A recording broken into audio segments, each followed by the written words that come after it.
안녕하세요. 최성애입니다.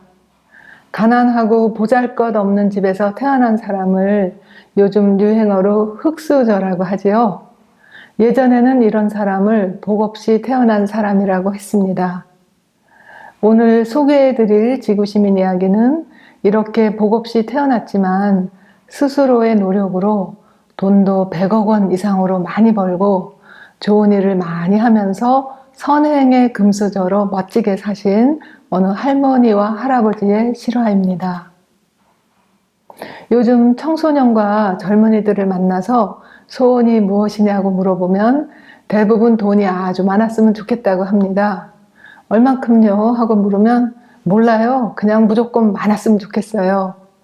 그렇게 돈이 많이 생기면 그 돈으로 뭘 하고 싶어요? 라고 물으면 죽을 때까지 일 안 하고 실컷 놀면서 그냥 하고 싶은 거 다 하고 싶어요 라고 합니다. 아마 이런 마음과 태도로는 좋은 부자가 되지 못할 뿐 아니라 행여 벼락부자가 되더라도 머지않아 또다시 마음이 빈곤하거나 허전한 정서적 흙수저가 될 것 같아서 좀 안타깝습니다. 그래서 저는 오늘 이렇게 정말 아주 금수저로 잘 사시면서도 마음이 넉넉하신 분들의 이야기를 드리고자 하는데, 부부 중에 그 아내였던 이육주 할머님의 이야기부터 시작해 볼까요? 이분은 일제강점기에 대구 근처 경산시 자인면이라는 동네에서 아주 가난한 집의 맏딸로 태어났습니다. 어머님은 말을 못하는 언어장애인이었고 아버님은 일찍부터 집을 나가서 가족을 돌보지 않았습니다. 말을 전혀 하지 못하는 언어장애를 지닌 어머니, 늙으신 외할머니와 어린 여동생 둘의 생계를 맏딸인 이육주가 도맡았으니 소녀 가장의 역할을 했던 것이지요. 학교에 갈 형편은커녕 하루 한 끼도 먹지 못할 만큼 가난한 사정이라서 육주는 불과 8살에 일본인 가정의 아기 돌보미로 일하러 갔습니다. 그 집에서 육주는 아기를 돌보면서 청소, 빨래, 마당 쓸기 등 시키지 않아도 스스로 일거리를 찾아서 하는 부지런함으로 주인의 칭찬을 받았습니다. 다행히 주인 내외도 마음씨가 나쁘진 않았습니다. 집에서는 거의 굶거나 형편없는 죽도 없어서 못 먹을 지경이었는데 일본인 가정에서는 이런 대가로 맛있는 것을 먹을 수 있어서 좋긴 했지만 육주는 집에서 굶고 있을 가족들 생각으로 목이 메어서 잘 먹지를 못했습니다. 이런 모습을 본 일본 여주인은 어린 소녀 가장의 마음을 헤아려서 때로 집에 음식을 보내주기도 했답니다. 하루는 마당을 쓸다가 지폐와 동전이 나오자 즉시 주인에게 가져다 주었습니다. 이런 일이 몇 번 있었는데 실은 주인이 이 아이의 정직성을 시험해 보고자 일부러 돈을 떨어뜨려 둔 것이랍니다. 육주는 단 한 번도, 단 한 푼도 갖지 않고 늘 즉각 주인에게 갖다 주었기에 주인은 그녀의 정직함을 믿고 그들이 하던 가게 일도 맡기게 되었습니다. 어린 육주는 이때부터 정당한 돈이 아니면 받지도 않고 갖지도 않는다는 그런 정직하게 살아야지 복을 받는다는 신조를 갖게 되었답니다. 육주가 11살이 되자 좀 더 돈을 벌기 위해서 동네 아저씨를 따라서 일본에 취직을 하러 가게 되었습니다. 동네 사람들은 가난한 언어장애 어머니를 좀 더 편히 모시기 위해서 팔려가는 심청이 같다고 눈물로 배웅을 했습니다. 하지만 언제나 밝은 얼굴로 인사성도 바르고 싹싹한 육주니까 어디서든 잘 해내리라고 응원도 해주었습니다. 그런데 막상 일본에 와서 아주 고약한 생선가게 주인집 부부와 그 집에 젖먹이부터 3살, 5살 중학생 아들과 여고생 딸까지 5명의 아이들을 돌보고 시중 드는 일을 맡았습니다.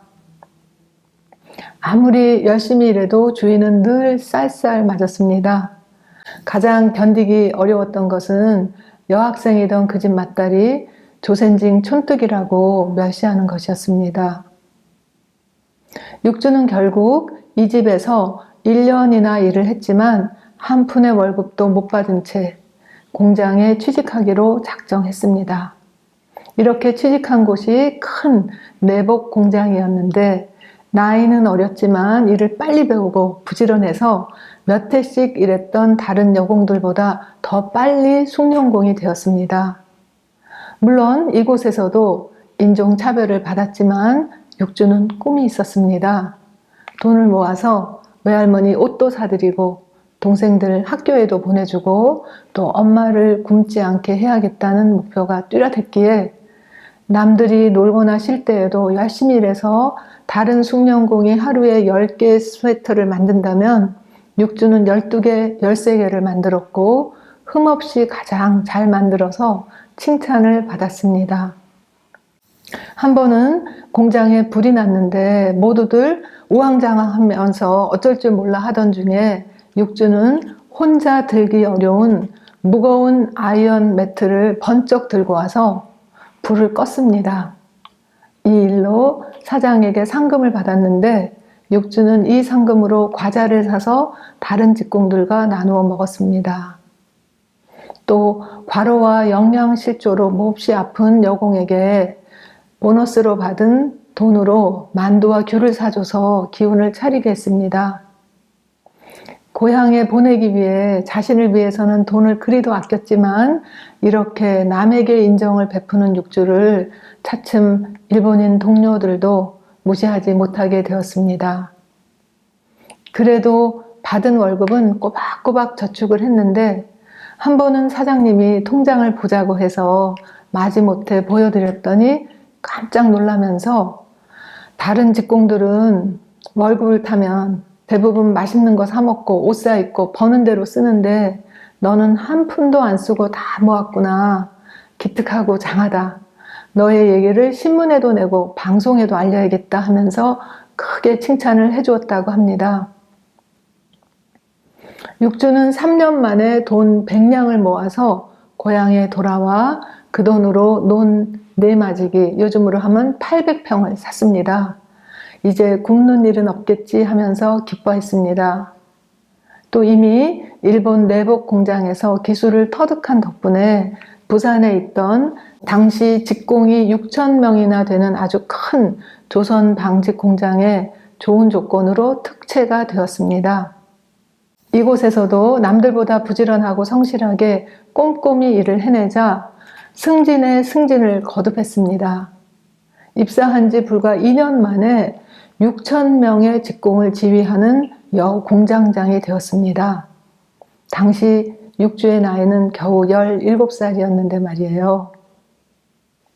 하지만 이 기쁨은 오래 가지 못했습니다.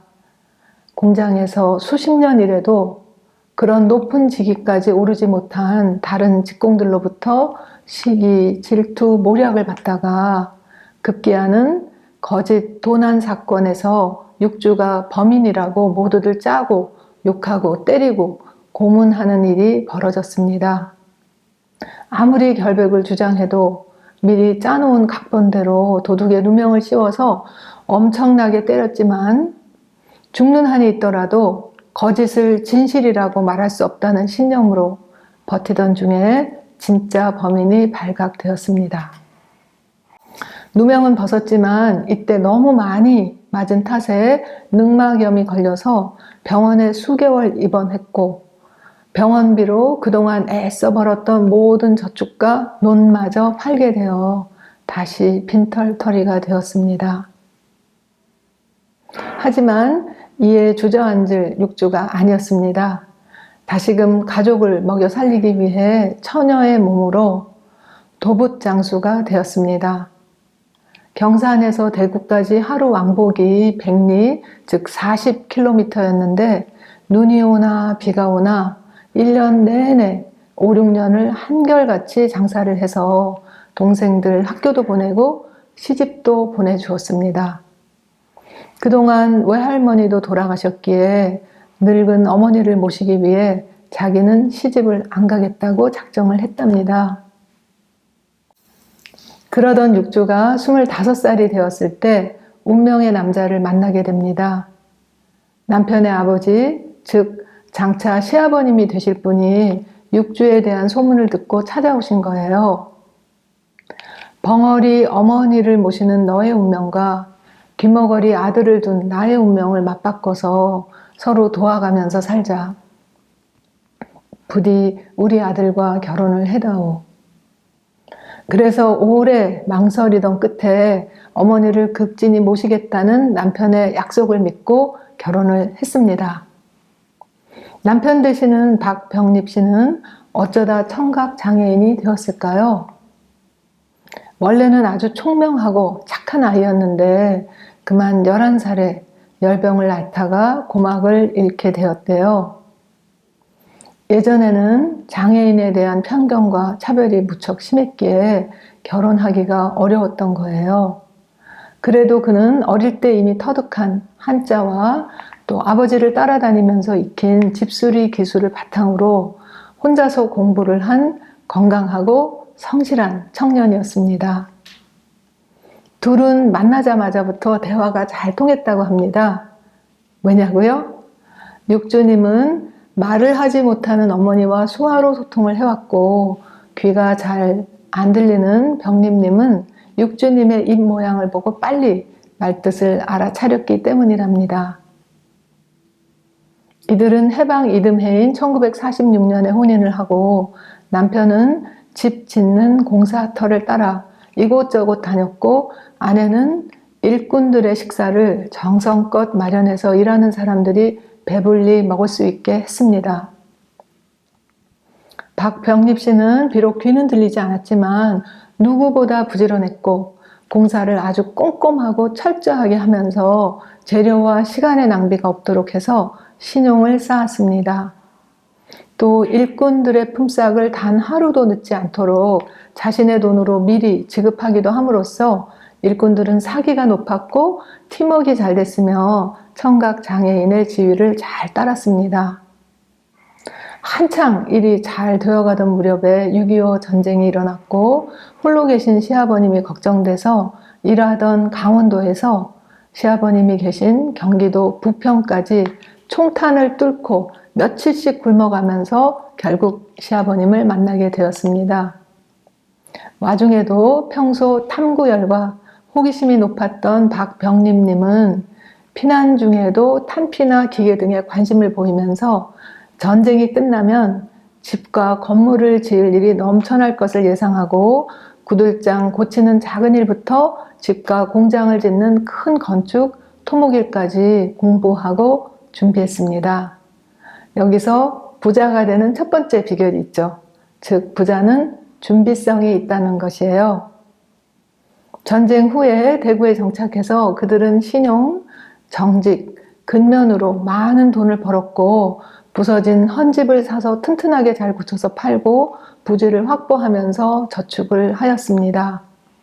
돈이 모이자 시아버님을 위해서 부평 옹진중학교와 교회를 지어드렸고 사람들에게 무엇이 가장 절실한지를 살펴보았습니다.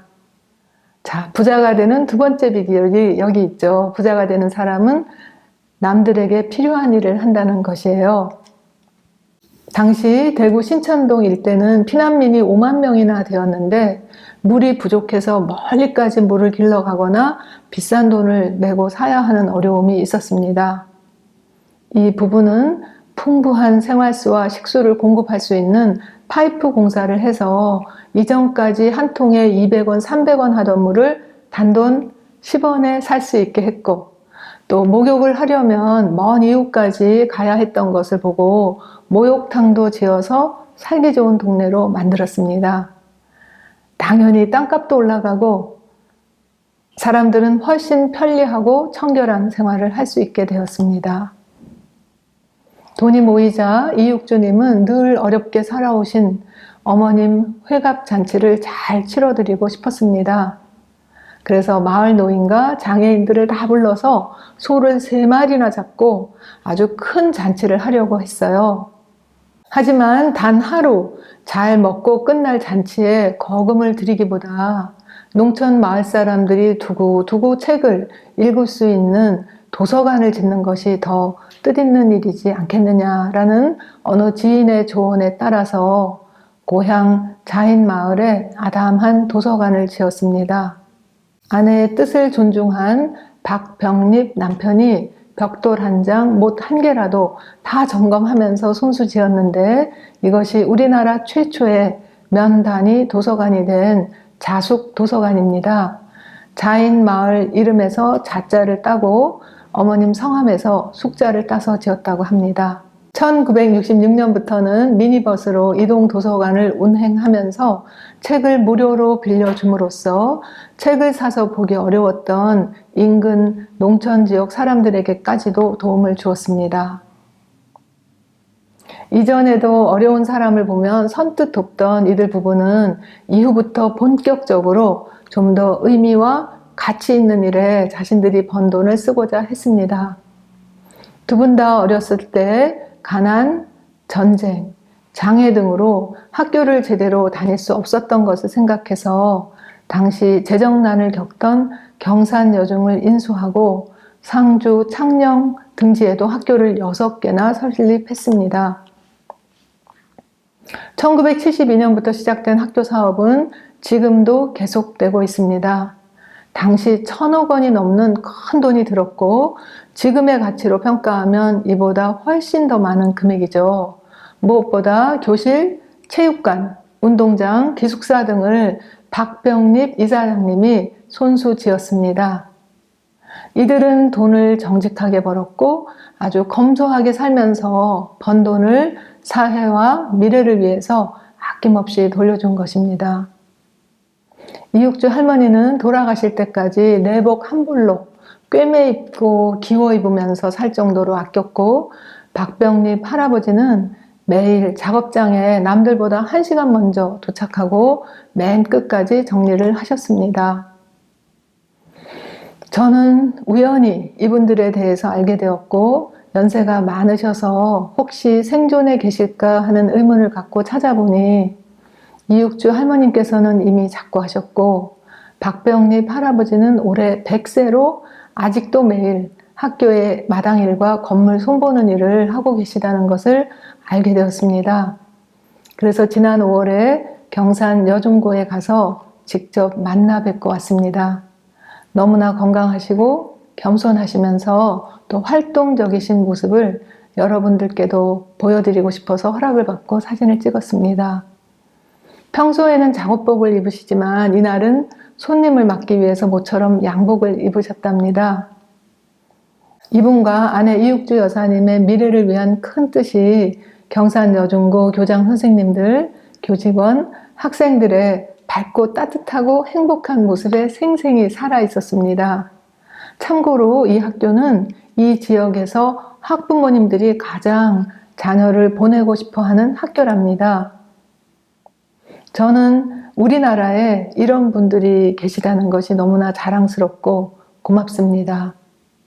요즘 흙수저로 태어났다고 혹시 불평하거나 원망하는 젊은이들이 있다면 이육주 할머니의 복 짓는 비결을 전해드리고 싶어요.